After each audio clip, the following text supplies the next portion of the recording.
다 함께 사도신경 고백함으로 6월 29일 수요일 모세의 기도회를 시작하겠습니다.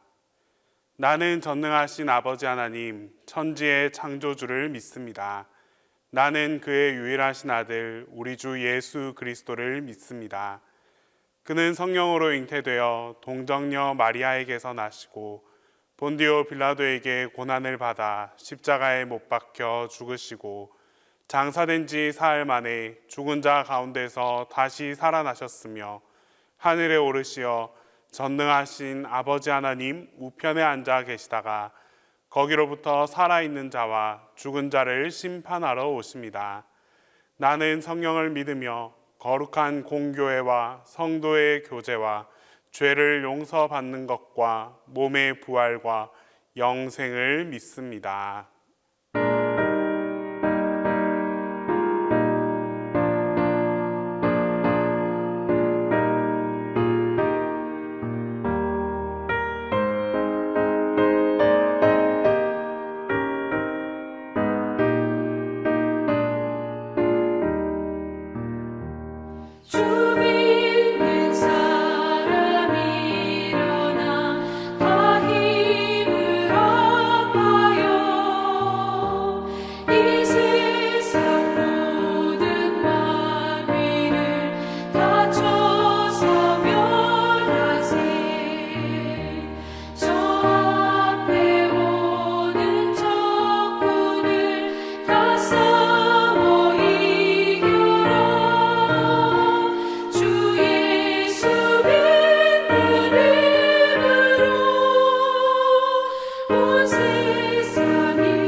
죽도록 충성하겠네. 성도의 신앙 본받아 원수도 사랑하겠네. 인자한 언어 행실로 이 신앙 전파하리라. 성도의 신앙 따라서 죽도록 충성하겠네. 아멘.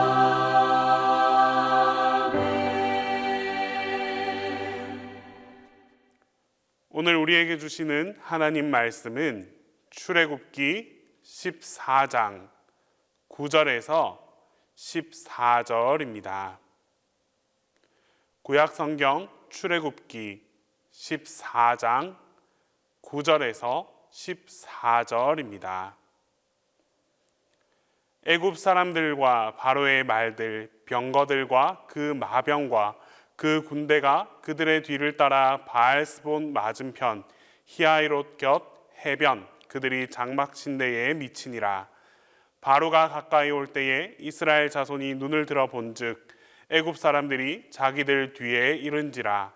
이스라엘 자손이 심히 두려워하여 여호와께 부르짖고 그들이 또 모세에게 이르되 애굽에 매장지가 없어서 당신이 우리를 이끌어내어 이 광야에서 죽게 하느냐.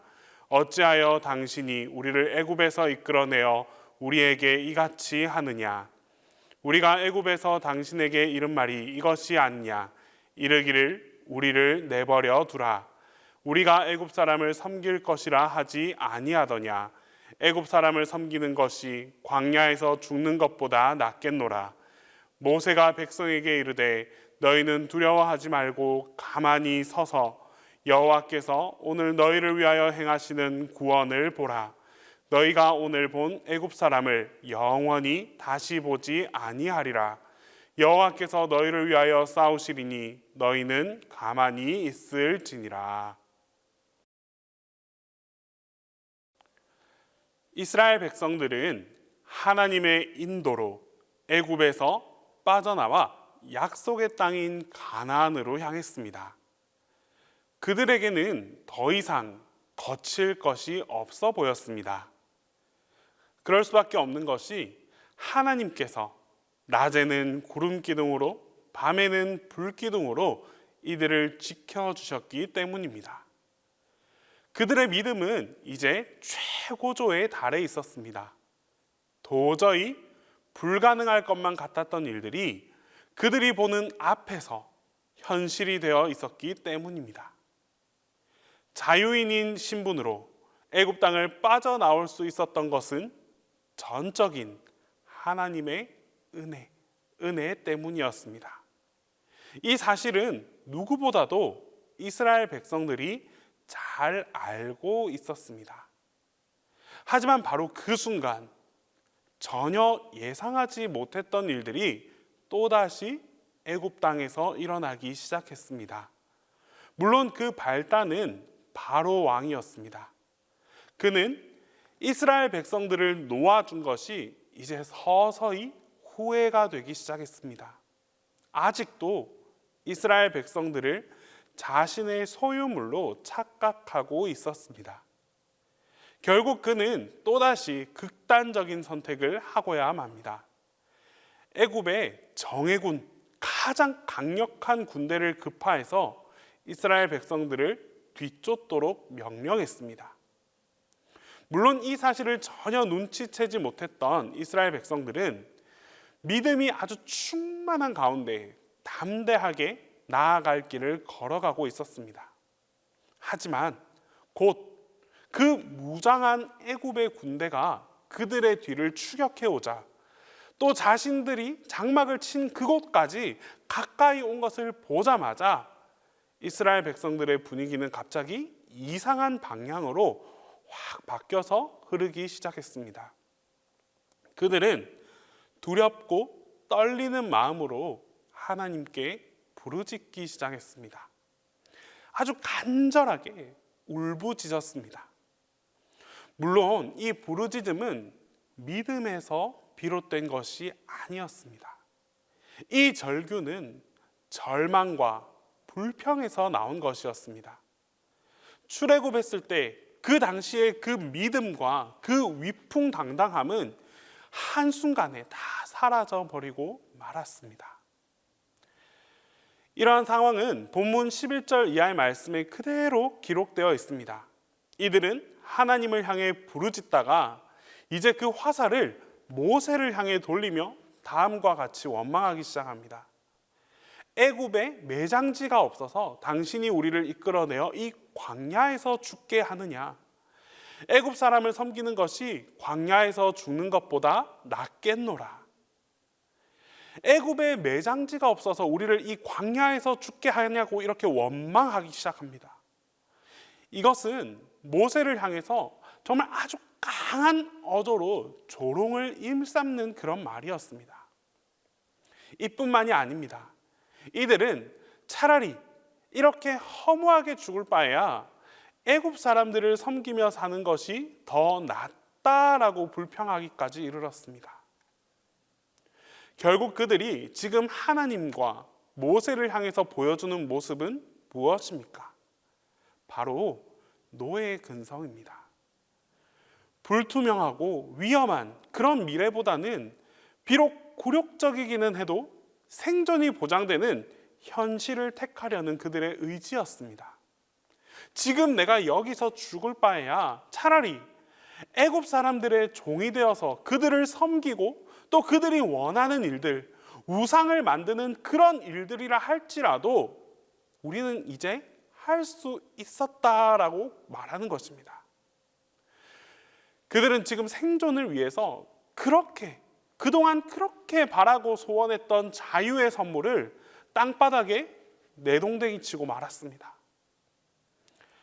여러분, 이것이 과연 이스라엘 민족들만의 문제일까요? 우리에게도 이런 모습들이 나타나지는 않을까요? 하나님을 믿게 되었습니다. 이제 과거 나를 짓누르고 내 인생을 주관했던 그런 죄악에서 벗어나고자 합니다. 죄의 유혹으로부터 다 벗어나게 해주시고 구원을 선물해 주신 하나님께 감사의 고백을 드리면서 살아왔습니다. 하지만 조금만 어려움이 닥치면 우리의 상황도 달라져 버리기 쉽습니다. 왜 내게 이런 일이 생기는가 하며 원망과 불평의 말이 나오기 시작합니다. 차라리 하나님을 알기 전 그때가 좋았다라고 푸념하기도 합니다. 그때는 그래도 지금보다는 더 안정적이었고 또 하나님 눈치 보지 않고 즐길 것은 즐기면서 그렇게 살아가지 않았느냐고 후회할 때도 있습니다. 이러한 노예의 근성에서 우리는 벗어나야만 합니다. 그렇지 않고서는 결단코 하나님의 자녀가 될 수 없습니다. 이 사실을 아주 극명하게 보여주고 있는 사람 또한 모세입니다. 모세도 처음에는 노예의 근성에서 자유롭지 못한 삶이었습니다. 하지만 지금 이스라엘 백성을 광야로 인도하는 지도자 모세는 이전과는 전혀 다른 그런 사람이 되어 있었습니다. 백성들이 그 앞에서 원망하고 불평하자 모세는 13절로 이렇게 말씀합니다. 너희는 두려워하지 말고 가만히 서서 여호와께 오늘 너희를 위하여 행하시는 구원을 보라. 너희가 오늘 본 애굽 사람을 영원히 다시 보지 아니하리라. 여호와께서 너희를 위하여 싸우시리니 너희는 가만히 있을지어다. 이제 모세는 더 이상 과거의 그 노예 근성을 가진 사람이 아닙니다. 그는 진정 하나님의 선택을 받은 하나님의 자녀이고 또 세상의 종이 아닌 하나님으로부터 귀하게 쓰임받는 주님의 종이 되었습니다.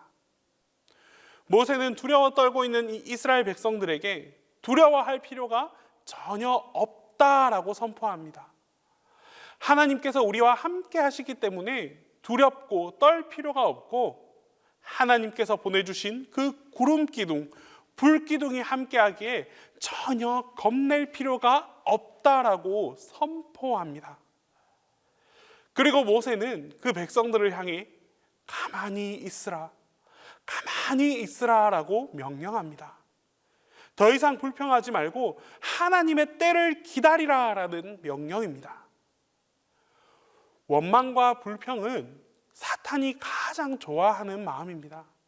이것은 하나님의 그 권능을 믿지 못하기 때문에 우리에게서 나타나는 것입니다.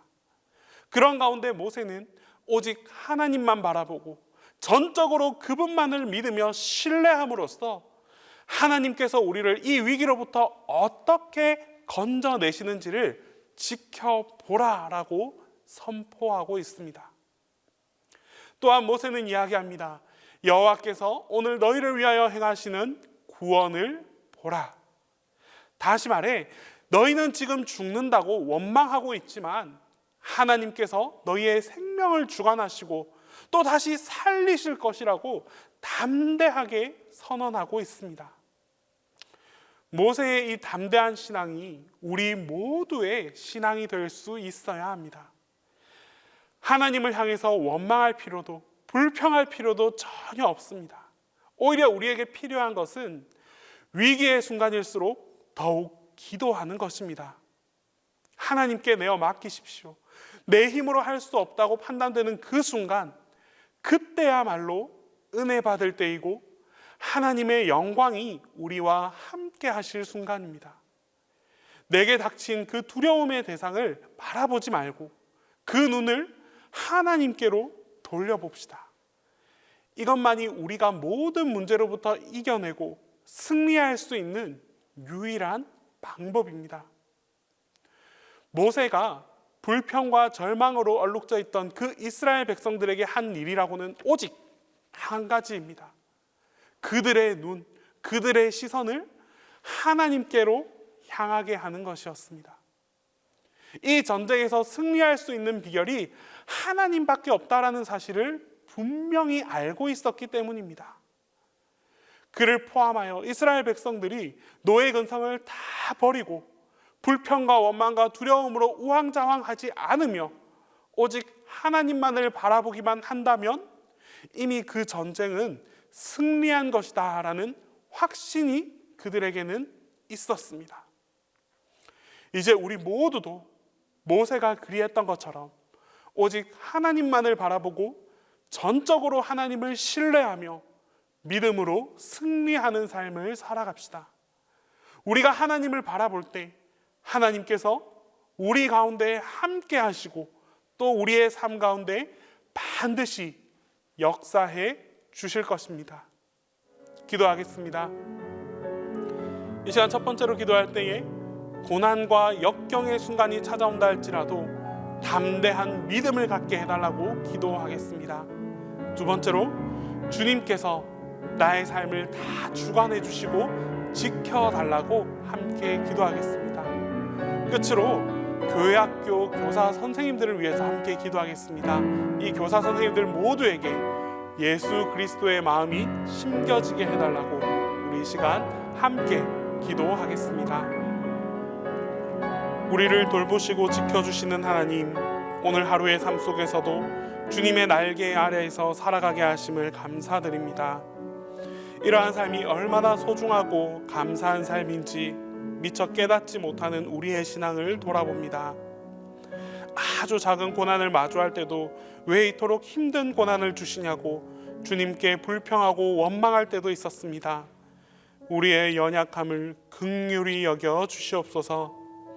고난과 역경의 순간에 더욱 주님을 찾고 주님 앞에 기도할 수 있는 담대한 믿음을 품고 살아가게 하여 주시옵소서. 주님, 우리에게 주어진 하루하루의 삶을 주님께서 주관하여 주시고 지켜 주시옵소서. 그리하여 주님께서 우리 가운데 나타내실 구원을 바라보게 하시고 주님의 일하심을 기대하며 살아가게 하옵소서. 주님께서 인도하시는 삶을 살아갈 수 있는 믿음을 허락하시고 묵묵히 순종하며 주님을 쫓아가는 우리 모두가 되게 하여 주시옵소서. 주님, 이 시간 교회학교 선생님들을 기억하며 기도합니다. 우리 선생님들의 마음속에 예수 그리스도의 마음이 심겨지게 하옵소서. 제자들을 향해 가장 큰 사랑으로 가르침을 주셨던 예수님의 모습을 기억합니다. 다음 세대 자녀들을 향해 주님께서 보여주신 그 사랑으로 다가가게 하시고 주님의 마음을 가르쳐 줄 수 있는 믿음의 교사들이 다 되게 하여 주시옵소서. 아이들을 가르치는 일에 있어 어떠한 방해도 없게 하시고 그들의 열정이 식어지지 않도록 주님께서 늘 새 힘을 더하여 주시옵소서. 주님, 주님의 강한 팔로 담임 목사님을 붙들어 주셔서 주님의 사역을 감당하는 일에 어려움이 없게 하옵소서. 모든 성도들을 바른 길로 주님의 길로 인도할 수 있도록 성령 충만함으로 지켜보호하여 주시고 하늘의 능력을 덧입혀 주시옵소서. 이제 주님께서 가르쳐 주신 기도 다 함께 하겠습니다. 하늘에 계신 우리 아버지, 아버지의 이름을 거룩하게 하시며 아버지의 나라가 오게 하시며 아버지의 뜻이 하늘에서와 같이 땅에서도 이루어지게 하소서. 오늘 우리에게 일용할 양식을 주시고 우리가 우리에게 잘못한 사람을 용서하여 준 것 같이 우리 죄를 용서하여 주시고 우리를 시험에 빠지지 않게 하시고 악에서 구하소서. 나라와 권능과 영광이 영원히 아버지의 것입니다.